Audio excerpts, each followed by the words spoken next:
এই ছেলে, কে তুমি? আমার পরিচয় দিয়ে আপনি কি করবেন? এভাবে রাস্তায় দাঁড়িয়ে মাস্তানি করছো কেন? আরে মাস্তানির কি দেখছেন? হ্যাঁ, এখান থেকে তাড়াতাড়ি চলে যান, কোনো বিয়ে শাদী হবে না। বিয়ে হবে না? মগের মুলুক। ভগের মুল্লুক না, এটা আমার মুল্লুক। বললে হলো নাকি? আমি এখানে বিয়ে করতে আসছি, বিয়ে করে বউ নিয়ে তারপরে যাবো। এই ছেলে, তোমার সাথে কি মেয়ে প্রেম ছিল? প্রেম ছিল মানে? ওর সাথে আমার 4 বছরের রিলেশন।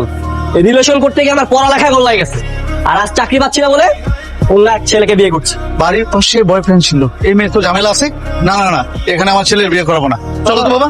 না বাবা, বাচ্চা বাচ্চা থাকলে আমরা বিয়ে করা নিয়ে যাবো। চলো। লামারা, লামারা বরযাত্রী চলে আসছে নাকি? কিভাবে আসবে? বাড়ির সামনে ওই বজ্জাত ছেলেটা ওদিকে আসতে দিয়েছে নাকি? কি হয়েছে বাবা? মার সাথে চিৎকার চেঁচামেচি করছো কেন? তোকে আমি বারবার নিষেধ করেছিলাম বাড়ির সামনে ওই ছেলেটার সাথে প্রেম করবি না। তার মানে শান্তকে আবার ঝামেলা পাকিয়েছে? ঝামেলা করবে না? তুই ওই ছেলেটার সাথে প্রেম করে ওকে ঝুলিয়ে রেখেছিস, এখন তো ঝামেলা করবেই। আজকে একটা বিহিত করে ছাড়বো, অনেক সহ্য করেছি।